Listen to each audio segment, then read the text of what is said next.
सौरभ जयपुर से।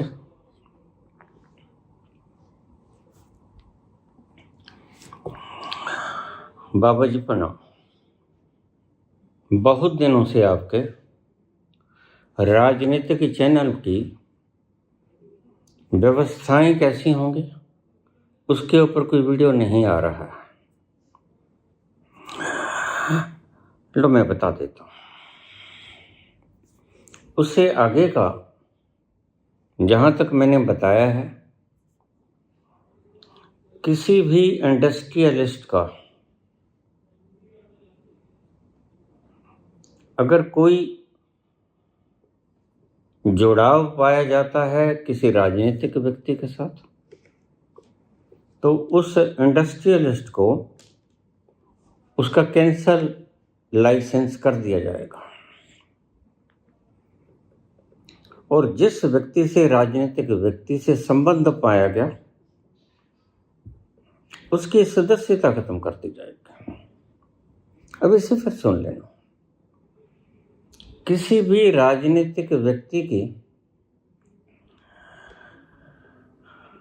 जान पहचान, उठक बैठक या रिलेशंस आपस में किसी इंडस्ट्रियलिस्ट जो सरकार से अथॉरिटी लेता है,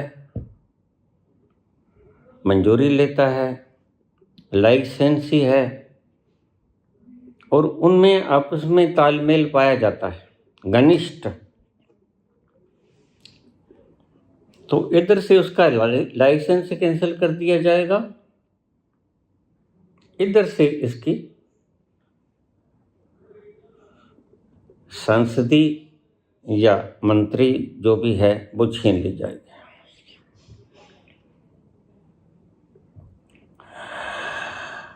कहने का मतलब रस रूप में ये है कि कोई भी इंडस्ट्रियलिस्ट किसी भी राजनीतिक व्यक्ति से संबंध नहीं रख सकता। अगर कोई राजनीतिक व्यक्ति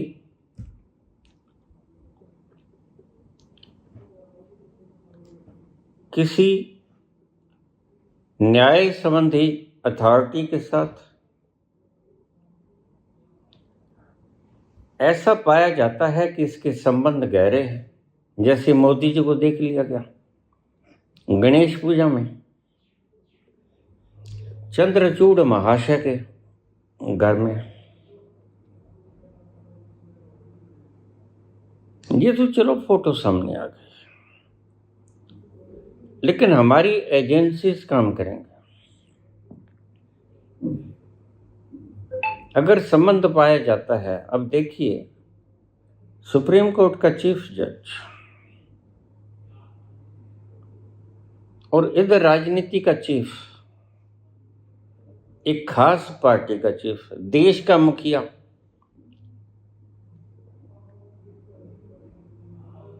इकट्ठे पाए जाते हैं, तो इससे क्या शक जाएगा तुम्हें? यह व्यक्ति दोनों ही शक के दायरे में आ गए। चंद्रचूड़ भी आ गए, नरेंद्र मोदी तो आ ही गए, क्योंकि चलकर तो नरेंद्र मोदी ही आए ना उसके ओर। इसलिए चंद्रचूड़ कहते थे कि भविष्य में इतिहास कैसा लिखा जाएगा मेरे बारे में। मैं समझ गया था उसी वक्त कि इन्होंने कोई ऐसी घिनौनी हरकत की है जिस घिनौनी हरकत में इनकी संलिप्तता है, ये बिक गए। हम सभी प्रकार के ऐसे कृत्यों को जिन्होंने न्यायपालिका ने अवैध ठहराया और उनके ऊपर एक्शन कोई नहीं हुआ, जैसे चंद्रचूड़ जी ने इलेक्टोरल बॉन्ड को असंवैधानिक घोषित कर दिया, लेकिन क्या किसी को मुजरिम करार करके उसको दंड न देना न्याय होता है क्या? थोड़ा ध्यान से सुनना मेरी बात को। किसी को मुजरिम करार करके उसको दंड न देना, यह कौन सी न्याय व्यवस्था हुई? यह तो अन्याय हो गया। उसको दंड आपने क्या दिया?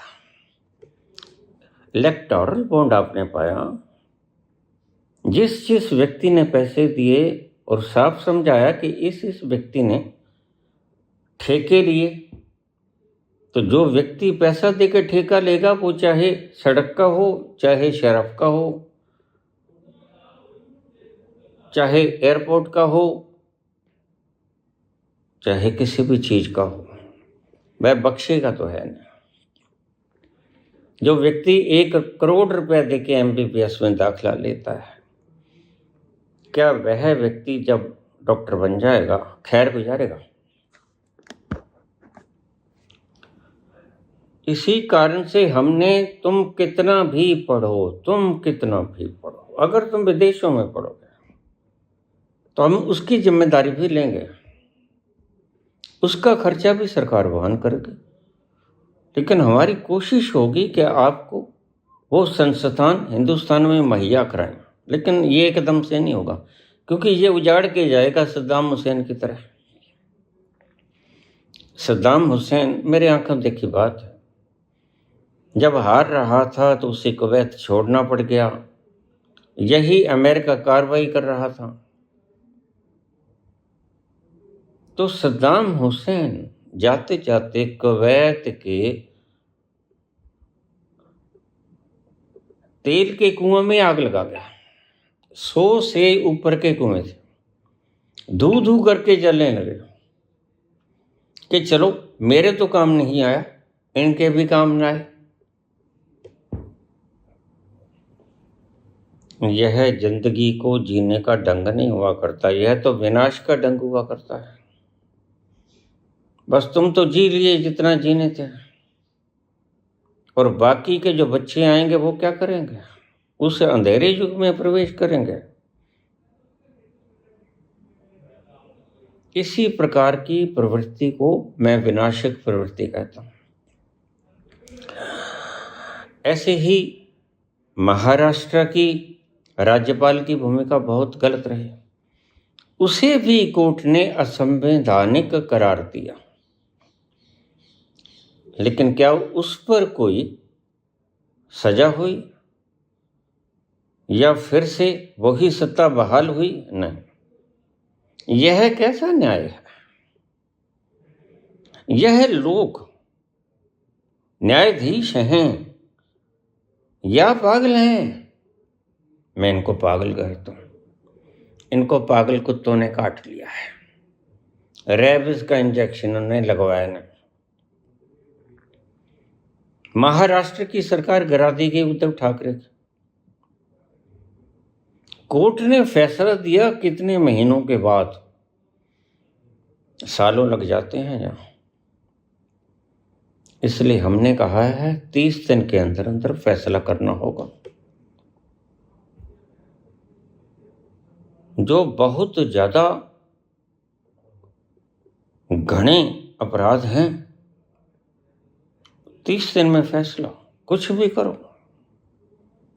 30 दिन में फैसला करो, अपराधी को सजा दो, मुकर्रर करो।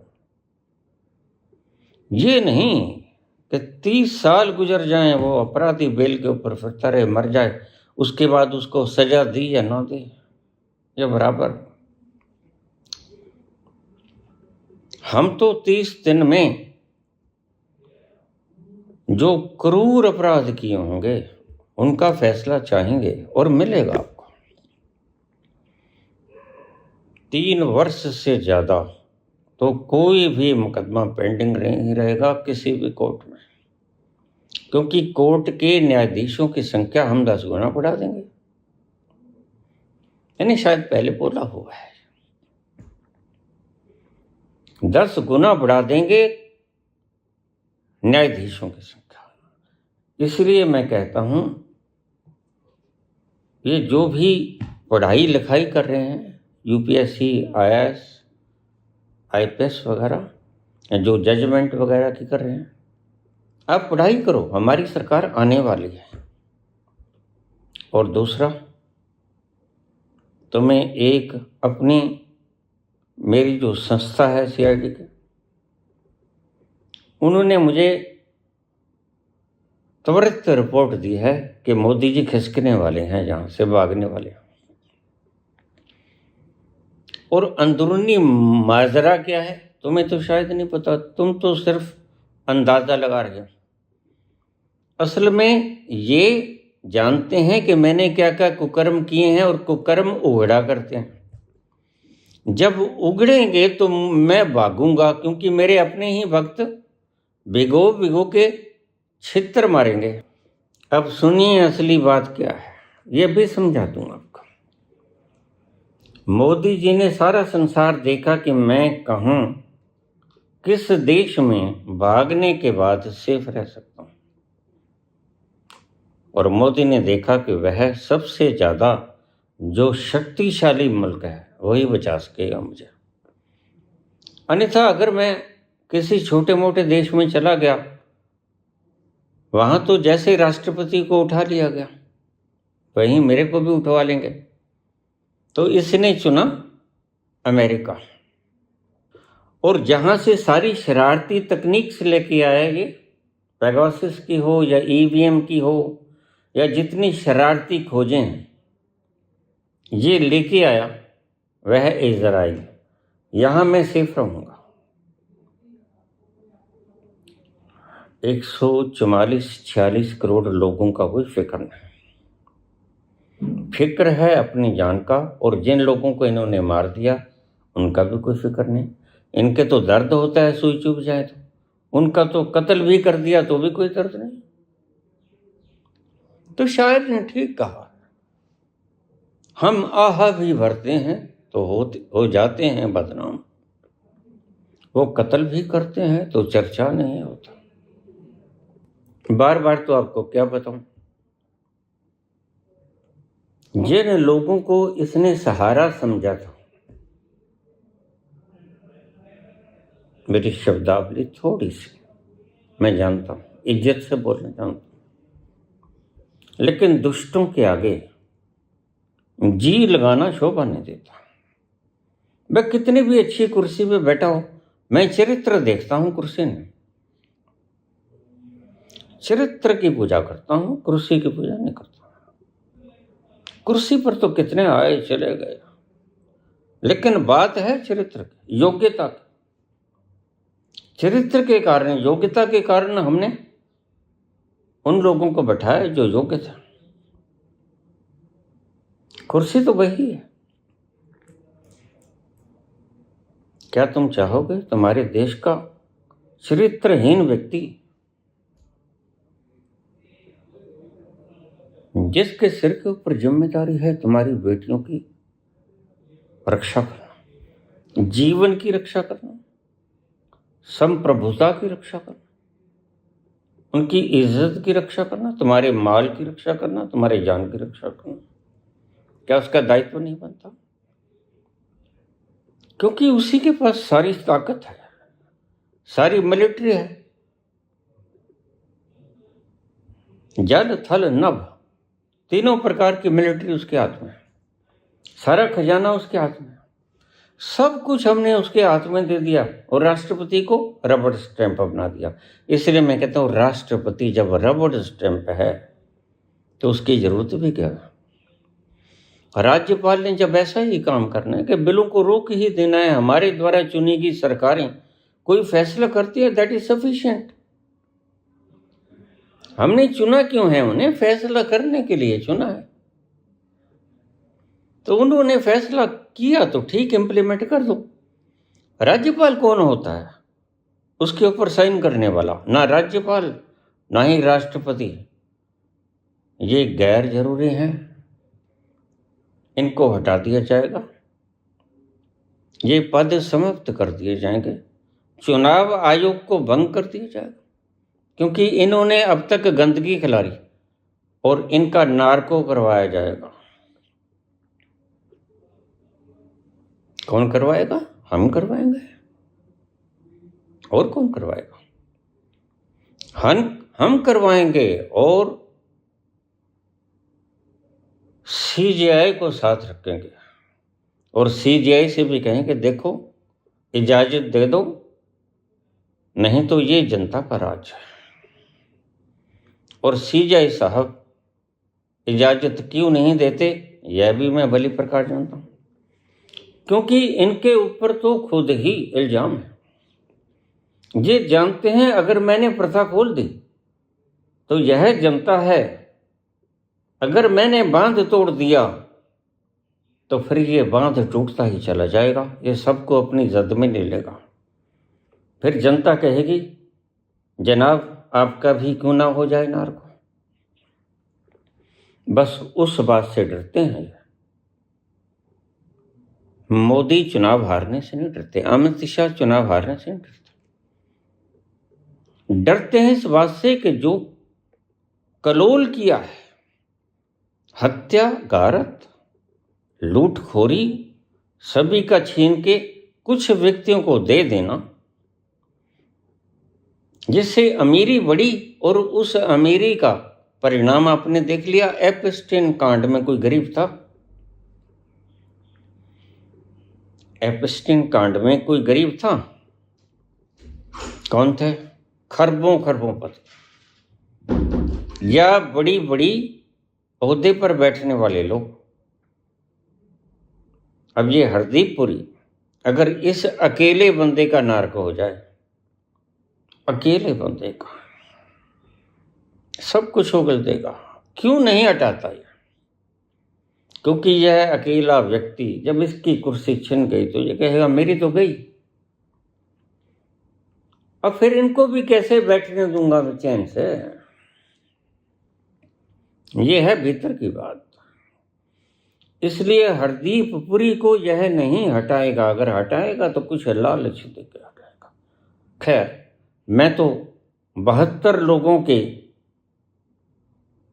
नार्को चाहूंगा, लेकिन 72 लोगों के नार्को की अगर परमिशन नहीं देंगे तो 3 लोगों को,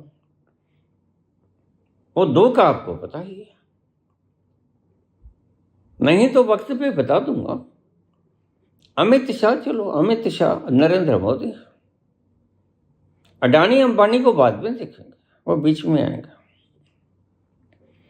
अब क्यों अंबानी चला है बाहर, तुम्हें पता है? अमेरिका में क्यों खोल रहा है रिफाइनरी?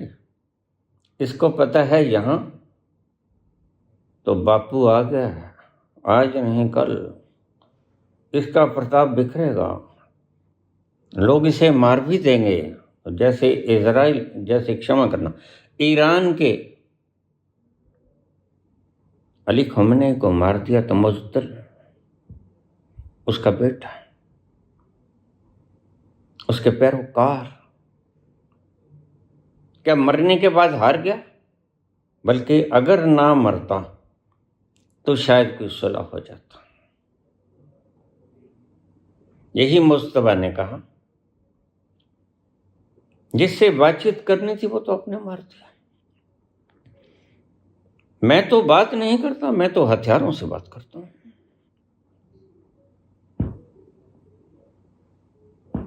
और अगर इन्होंने मुझे मार दिया, जो कि मैं अपनी कब्र खुदवा ली हूं, आज लेंटर पड़ रहा है,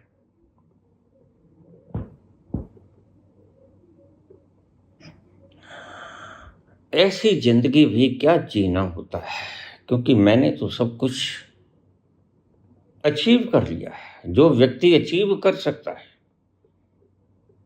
लेकिन अब मैं आपको भी तो कुछ रास्ता दिखा जाऊं।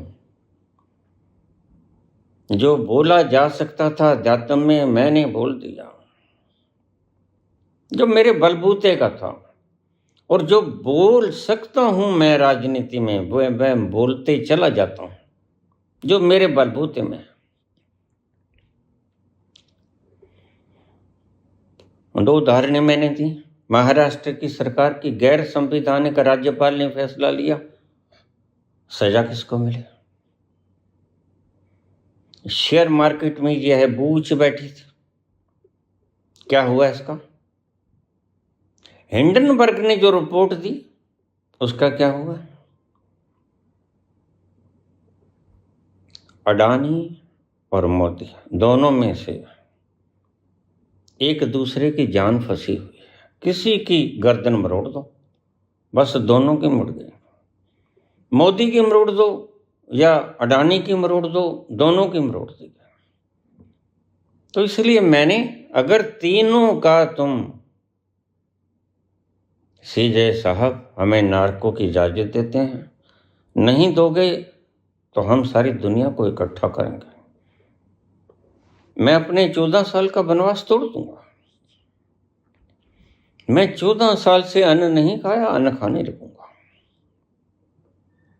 मैं कोई कमजोर नहीं हूं, मेरे शरीर का कोई भी अंग खराब नहीं। मैंने कोई ऐसा गुनाह नहीं किया जिससे मेरे शरीर का भीतर बाहरी अंग खराब हो जाए। ना मुझे कोई रोग है, ना मुझे कोई तकलीफ। मैं खाना भी शुरू कर दूंगा। मैं तुम्हारी अगुवाई सड़क के ऊपर निकलूंगा तुम्हारे साथ।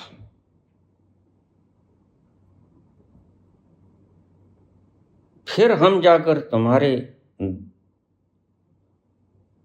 दरवाजे के आगे खड़े हो जाएंगे, 50 लाख लोग। फिर भी तो इजाजत दोगे। घर के आगे बैठ जाएंगे, फिर भी तो इजाजत दोगे। तो इजाजत दो इनके नार्को की। अब बात खत्म होने वाली नहीं, बहुत बात खत्म हो गई। 12 साल तक, अब तो भक्त भी तंग आ गए हैं। सच पूछो तो जो लोग मोदी की भक्ति करते थे, गुणगान करते थे, फोटो लगा लिया था, शाम को धूप बत्ती करते थे, वो लोग भी गालियां निकालते हैं, मेरे पास आते हैं। और आना भी चाहिए। जो व्यक्ति सिर्फ कागजी घोषणाएं करे कुछ भी ना, तो शब्दों से न तो पेट भरता है, ना शरीर ढांपा जाता है, ना सर्दी गर्मी से बचाव होता है, ना ही जरूरतें पूरी होती हैं, ना ही पढ़ाई लिखाई होती है, ना ही बीमारी का कोई उपादान होता है।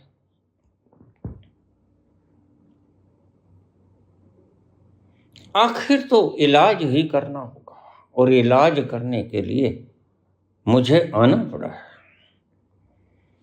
तो मुझे रिपोर्ट मिली है मेरी सीआईडी से कि ये भागने की तैयारी है, पोटली बांध ली है, सब भागेगा। लेकिन अडानी के तो वारंट है। इसने इसीलिए इजराइल और अमेरिका, क्योंकि मेरी रक्षा करने में समर्थ हैं, बाकी तो उठा लिया जाऊंगा मैं कहीं पर भी हूं। अपनी जान को बचाने के लिए इसने yes sir, no sir, yes sir, no sir.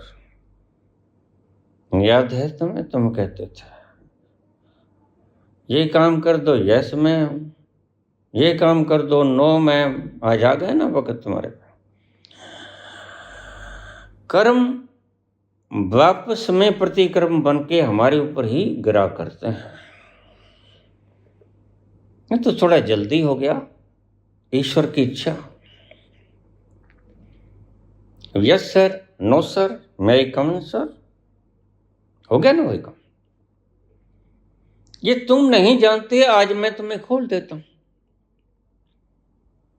इसको पता है जो मैं गुनाह किए कभी न कभी खुलेंगे, और गुनाह खुलने शुरू हो गए। ये कितना ही इनकार करता है।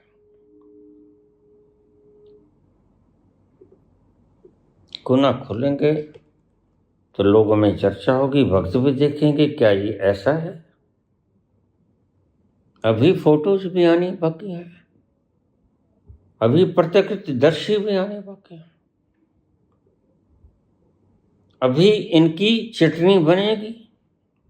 अब इसको पता चल गया, ट्रंप की चटनी बनेगी, नेतन्याहू की चटनी बनेगी, और फिर इसे पता है, मोदी जी को तो पता है इसकी तो चटनी बनेगी।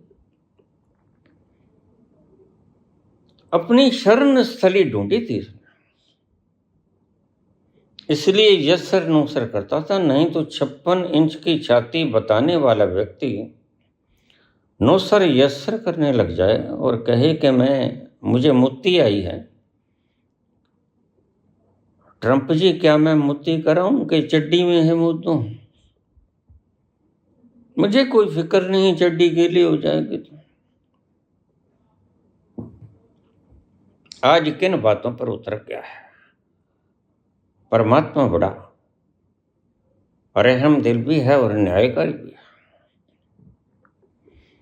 न्याय जीते जी सामने आ गया, अब जाओगे कहाँ? यह तो खुद ही इसका चेहरा देखना। ट्रंप की चाल ढाल बात, इन दिनों में कोई जिस तरह से पहले बोला करता था, सारे दिन बोलता ही रहता था, इन दिनों में यह बोला है या बोलती क्यों बंद हो गई?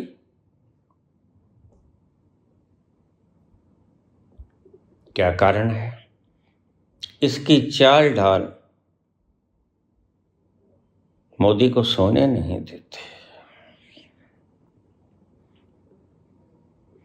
सुहानी चांदनी रातें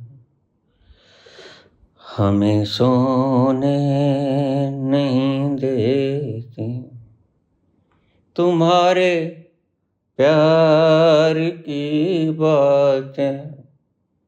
हाँ, मैं संभाल लूंगा, मेरे पास आ जाना।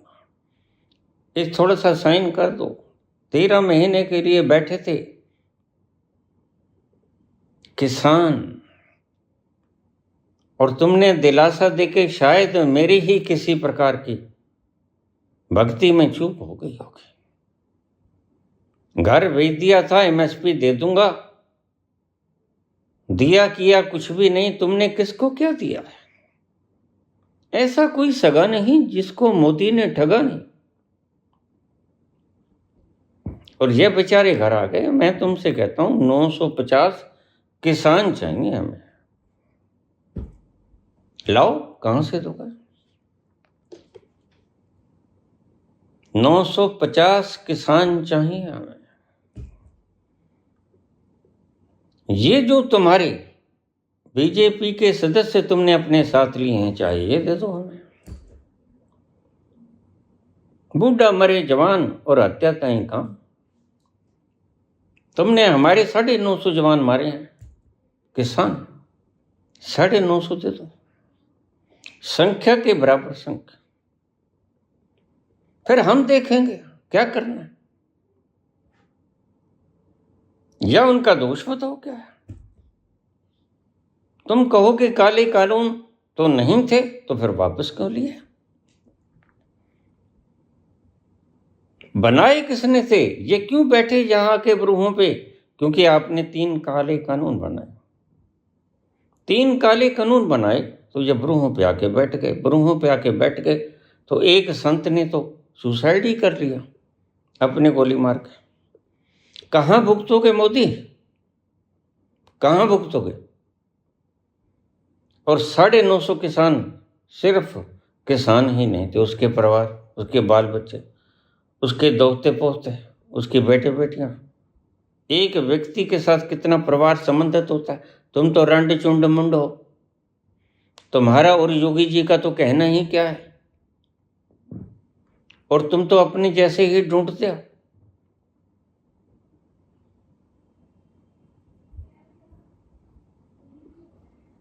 मोदी जी भागने वाले हैं, लेकिन अब संशय क्या है? संशय है कि युद्ध चल रहा है। नेतन्याहू और ट्रंप हारते हुए दिख रहे हैं। और मैंने तुम्हें कहा भी था, ये बात पहले से कह दिया था कि ये तीनों अपनी सुरक्षा का ख्याल रखें। मैं फिर से याद करा दूं, आदमी भूलन हारा है, ह्यूमनिस्ट टू एरर्स नहीं। गलतियां तो करता है, आदमी भूलन हारा है। फॉरगेट।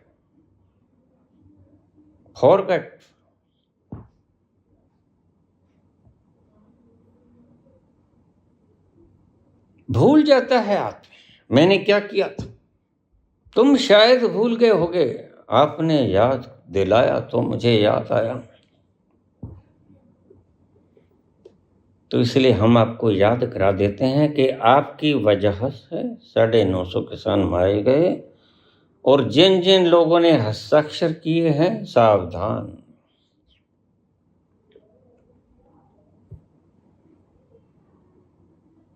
उन्होंने हस्ताक्षर किए हैं बिल के ऊपर नहीं, किसानों के मृत्यु के वारंट के ऊपर। यह 950 किसानों की जीवन लीला को लील गया। तो ये भागने की फिराक में है, जैसे ट्रंप युद्ध को रोकने की फिराक में है। इसे पता है अगर एटम बम कराऊंगा तो 40 एटम बम 20-25 मिनट के बाद अमेरिका पर गिर पड़ेंगे और अमेरिका नाम का देश ही नहीं बचेगा।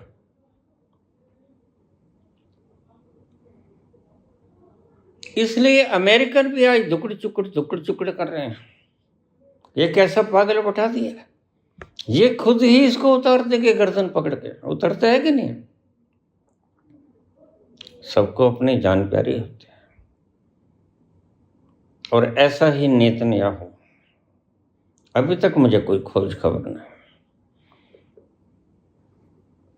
और अफवाहें मैं उड़ाया नहीं करता। अफवाहें सुननी है तो आज तक पे चले जाओ, बड़ी सुंदर अफवाहें देता है। वो सुननी है तो मैं तो नाम भूल जाता हूं इनका, बराबर सी हैं ये, खैर नहीं आता याद मेरे को। अपने आप को मोदी भी कहती हैं, और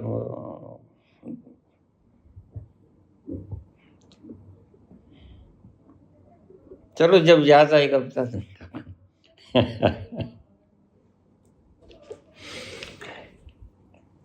तो मैं आपसे ये, देखो भाई, उम्र का तकाजा है, अन्यथा जोश में कोई कमी नहीं, अन्यथा देश की सेवा करने में, अन्यथा मेरे न्याय में कोई कमी नहीं। मैं बिल्कुल चाहता हूं जो व्यक्ति प्रताड़ित है, अंजना ओम कश्यप, याद आ गया, जिसने अन्याय किया है उसको अन्याय सहने के लिए तैयार रहना होगा। अन्याय नहीं है यह, सिर्फ अन्याय का फल है। तो जो तुमने किया है तुम भली भांति जानते हो। तुमने दस्तखत किया, क्यों किया ये तुम जानो, लेकिन हम तो जानते हैं कि उसकी वजह से 950 किसान मर गए। अब आज पंजाब में पगड़ी बांधकर अमित शाह ये मदारीपन किया है। कभी ऐसे तो इस गंजे ने कभी पगड़ी बांधी नहीं।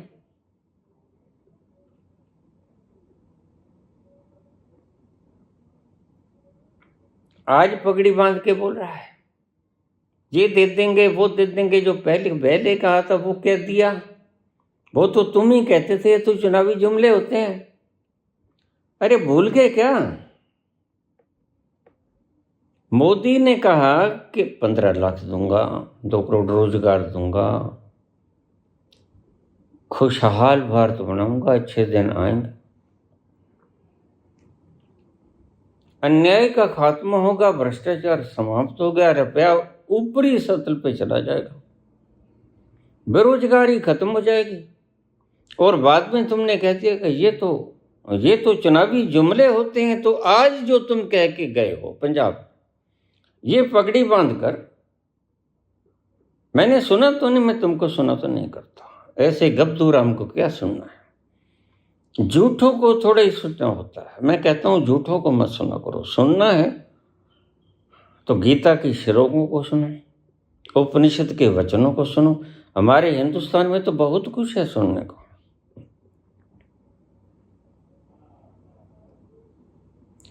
अमित शाह को सुनना है, नरेंद्र मोदी को सुनना है, या उसकी कैबिनेट को सुनना है? नहीं, सुनने के लिए बहुत कुछ है। हमारे हिंदुस्तान में ऐसे ऐसे महामुनि पैदा हुए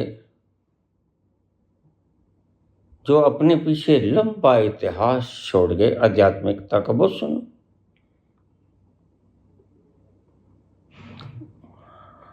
जप जी साहब को सुनो, गुरु ग्रंथ साहब को सुनो, भजन कीर्तन सुनो। अरे मोदी शाह को क्या सुनना है, ये झूठ बोलते हैं सदा, और खुद ही कहते हैं देखो तुम्हारे में इतनी, वही मैं कहता हूं कि आदमी भूल जाता है, भूलने की आदत है, प्रवृत्ति है, और इसी भूलने की प्रवृत्ति का लाभ उठा रहे हैं ये लोग।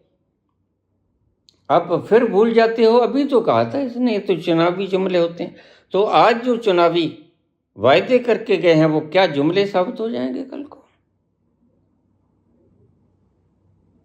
ये जो 10,000 रुपया बांटा गया, ज्ञानचंद जी महाराज क्या कुछ ज्ञान डालोगे इस पर? चुनावों के बीच में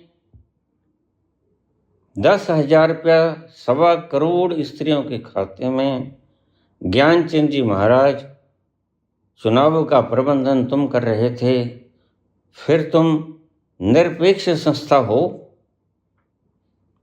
फिर तुम्हारा हश्र क्या होना चाहिए वो हम कर ही देंगे, तुमसे पूछेंगे थोड़ी। जज कभी पूछा करता है? जब हम जजमेंट पे आएंगे पूछेंगे थोड़े तुमसे, तुमको क्या सजा दी जाए? नहीं, तुम्हें बनती सजा दे ही देगा न्याय, हम नहीं, न्याय व्यवस्था। तो ये भागने वाला है, इसका ख्याल रखना, पल पल का ख्याल रखना। यह वोट मांगता फिरता है, मांगने दो। यह चुनाव जीतना चाहता है, बंगाल को जीतना चाहता है, फिर कहेगा देखो सारा हिंदुस्तान तो मेरे को वोट डाल रहा है, बिल्कुल डाल रहा है। लेकिन फिर ये गालियां निकालने वाले कौन? यह जो करामात लेके आया इजराइल से, वो भी तो खोलो।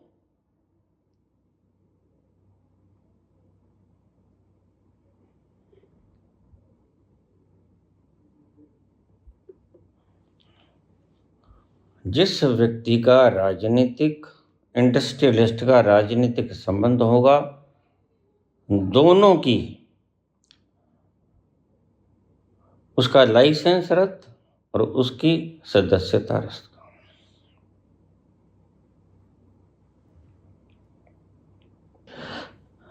वही छोटे स्कूल रहेंगे प्राइमरी, वही बड़े स्कूल रहेंगे, वही हायर सेकेंडरी स्कूल रहेंगे, वही कॉलेज रहेंगे, वही यूनिवर्सिटी रहेंगी, वही अध्यापक रहेंगे। सिर्फ हम वो चांसलर, वाइस चांसलर बदलेंगे जो RSS ने लगाए हैं, क्योंकि हम जानते हैं वह इनके लगाए हुए गोलगप्पे हैं, और उन गोलगप्पों की जगह हमसे ही मेरिट वाले लोग रखाएंगे। वाइस चांसलर जैसी पोस्ट, चांसलर जैसी पोस्ट साधारण पोस्ट नहीं होती। भारत के अस्तित्व का सवाल इनके हाथों में। हर व्यक्ति जो मोदी काल में चुना गया उससे पूछा जाएगा कि बताओ तुम्हारी योग्यता क्या? उस काल में तुम्हारी योग्यता से बड़ा योग्यता वाला व्यक्ति था? सही पूछो तो हम उसको हटा ही देंगे। जो मोदी काल में चुने गए RSS के लोग, उनकी जगह हम बिल्कुल मेरिट बेस पे दक्ष व्यक्तियों को, प्रवीण, कुशलता से युक्त, उनको बैठाएंगे, वो नेतृत्व करें, वो पढ़ाएं। पारदर्शी होंगे इम्तिहान।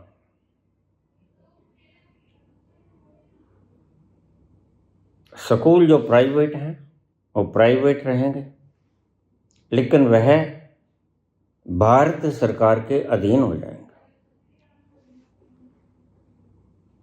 ऐसा नहीं होगा कि तुम देते हो 5,000 और दस्तक कराते हो 25,000 रुपये, ऐसा नहीं चलेगा। सरकार व्यवस्था करेगी कि एक टीचर की सैलरी कितनी होनी चाहिए, उतनी ही मिलेगी, और सरकार सैलरी देगी। सरकार ही उसका मैनेज करेगी। बस जो बाकी जो काम चल रहा है वैसे चलेगा। टीचर पढ़ाएंगे, वह सारी जो इमारत होगी वह सरकारी संपत्ति घोषित कर दी जाएगी। अगर उसकी कीमत 25 करोड़ से ज़्यादा है तो 25 करोड़ हम अपर लिमिट रखेंगे।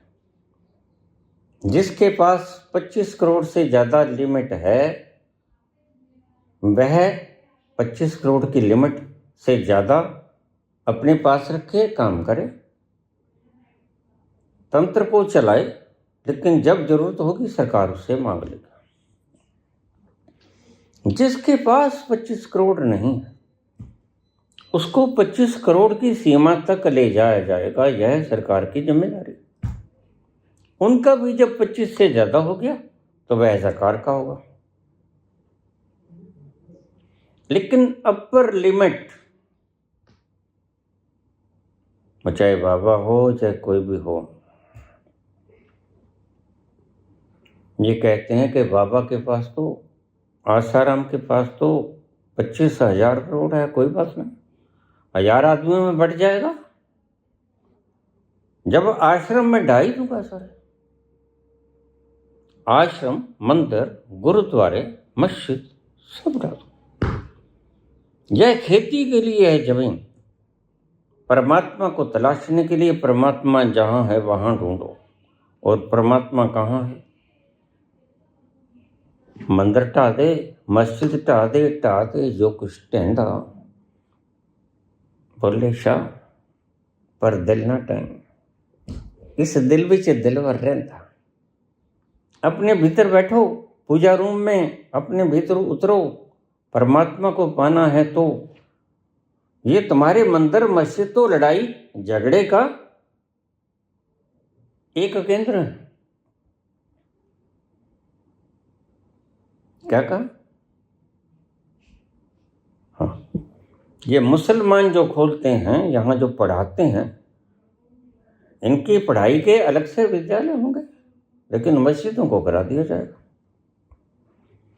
गिराने का मतलब यह है कि मस्जिदें नहीं रह जाएंगी पाठ्यक्रमों में। वहाँ क्लासेस लगेंगी, बच्चों को पढ़ाया जाएगा, या हॉस्पिटल बनेंगे जगह को देखकर। वहाँ क्या खुल सकता है? बड़ी जगह है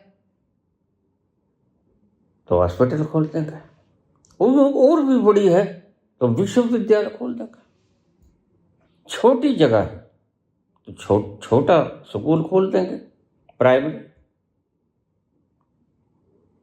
हायर सेकेंडरी खोल देंगे, कॉलेज खोल देंगे, जितनी जगह उस हिसाब से खोल देंगे। लेकिन हर जमीन, हर जायदाद 25 करोड़ तक तुम्हारी, उससे बाद सरकार। यह नई व्यवस्था है तुम्हारे लिए, संसार के लिए नई व्यवस्था। क्योंकि न तो ये पूंजीवाद है, न ही ये समाजवाद है। और एक हिसाब से ये समाजवाद भी है और एक हिसाब से पूंजीवाद भी है। समाजवाद कैसे कि 25 करोड़ सबके पास, और पूंजीवाद कैसे कि 25 करोड़ ही सबके पास, उससे ज्यादा सब सरकार का है। अब सरकार के खजाने में क्या पड़ा है, तुमने क्या लेना है? सरकार के पास मैनेजमेंट भी तो उसने करनी है। कोई पेंडेमिक है, कोई और है, कोई सड़क बनानी है, कोई पुल बनाना है, 100 काम करने हैं, उसके लिए धन चाहिए उसे। बाकी सारा माल सरकार का। 25 करोड़ तक, 25 करोड़ कोई कम नहीं होता।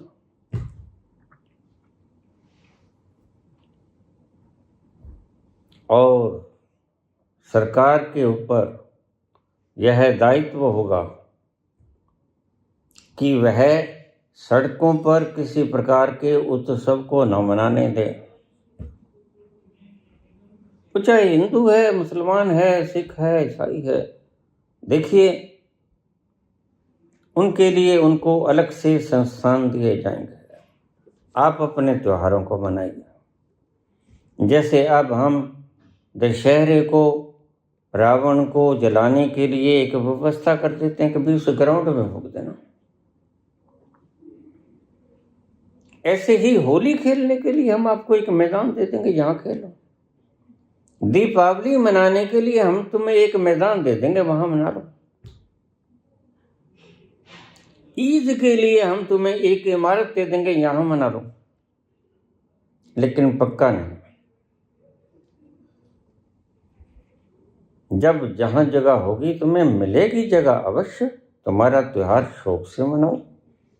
किसी जलसे जुलूस की राजनीतिक आज्ञा नहीं होगी। मैं ये कर दूंगा, मैं वो कर दूंगा, ये बकवासबाजी तो बहुत सुनी। अभी परसों मेरे को एक व्यक्ति कह रहा था, बाबा वैसे मैं बात बता नहीं सकता, जब मैं चैनल खोलता हूं और अगर मेरे को 2 व्यक्ति नजर आ जाएं तो मुझे उल्टी आ जाती है।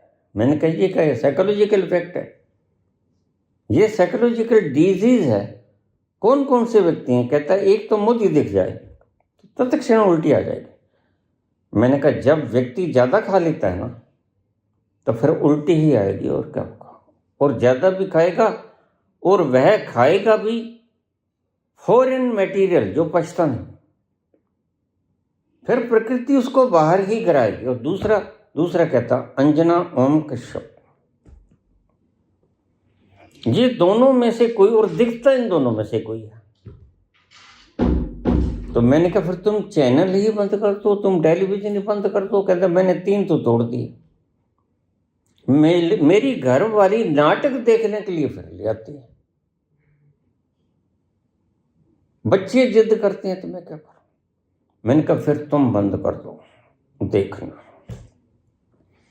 इसका और कोई उपाय नहीं। देखो इतना ज्यादा इसका चेहरा दिखा दिया गया है, जैसे ये तो बात आप समझते हो कि अगर हम जो चीज पचती नहीं, हमारे झूठ पचता नहीं, मोदी है तो मुमकिन है, अगर बार बार इतना ज्यादा खिला दोगे तुम तो वह वॉमिटिंग ही होगी, और क्या होगा, क्योंकि पचेगा तो है नहीं, किया तो इसने कुछ नहीं,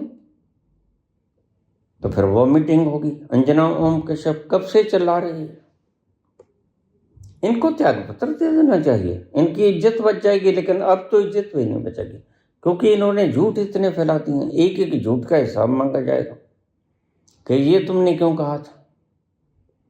फिर ये कहेंगी कि मैं तो खरीदी गई थी। तो अगर खरीदी गई थी तो चौथा स्तंभ आजाद कहाँ रह गया? फिर तुम दंडनीय अपराध किया है तुमने। सभी खरीदे हुए मीडिया ने दंडनीय अपराध किया, और सभी जो नहीं खरीदे गए, चाहे कम में गुजारा किया चाहे ज्यादा में गुजारा किया, वह पुरस्कृत करने के योग्य हैं, उनको पुरस्कृत किया जाएगा। उनको कोई ना कोई उनकी योग्यता के हिसाब से ओहदा दिया जाएगा, क्योंकि ऐसे व्यक्तियों से काम लेना चाहिए जिनका दिमाग गुलाम नहीं होना चाहता।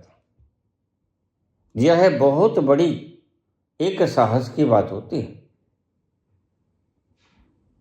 गुलाम न होना। और सावरकर तो मिनट में गुलाम हो गए। 7 बार चिट्ठी पे चिट्ठी आग लगी थी इसको कि कैसे मैं जेल से रिहा हो जाऊं। और भगत सिंह को ये आग लगी थी, कौन सा वक्त आए कब मेरे को फांसी पे लटकाता है। और तुम मुझे उलाहना देते हो कि तुमने भगत सिंह को माफ क्यों नहीं करवाया। तुमने भगत सिंह से बात की कभी? वह आजाद होना चाहता था, वह तो फांसी पर लटकने को तैयार था। वह तो उस दिन का इंतजार था जब ये कहें कि सुबह फांसी लगाई जाएगी। और भगत सिंह ने कहा देखो सुबह बड़ा रश हो जाएगा, तुम रात को ही फूंक दो। यह अन्याय नहीं हुआ। ये भगत सिंह राजगुरु सुखदेव के कहने से उनको पहले फांसी दी गई और रात को ही सतलुज के किनारे पर उनका जैसा भी अर्ध जला शरीर था छोड़ के भाग गए।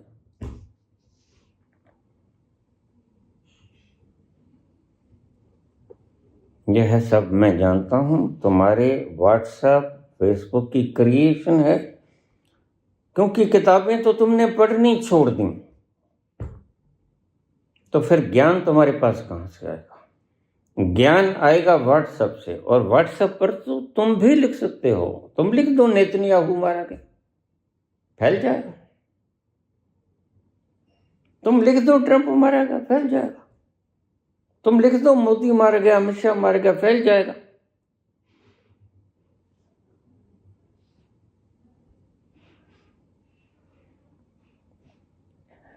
व्हाट्सएप, फेसबुक कल बने हैं। उन्हें क्या पता गांधी नाम का कोई व्यक्ति हुआ था, उन्हें क्या पता सावरकर कोई हुआ था, उसने क्या तीरंदाजी, उसने क्या शानदार काम किया था, जूते छूटने का। वो जूते ही छूटे उसने, और क्या किया।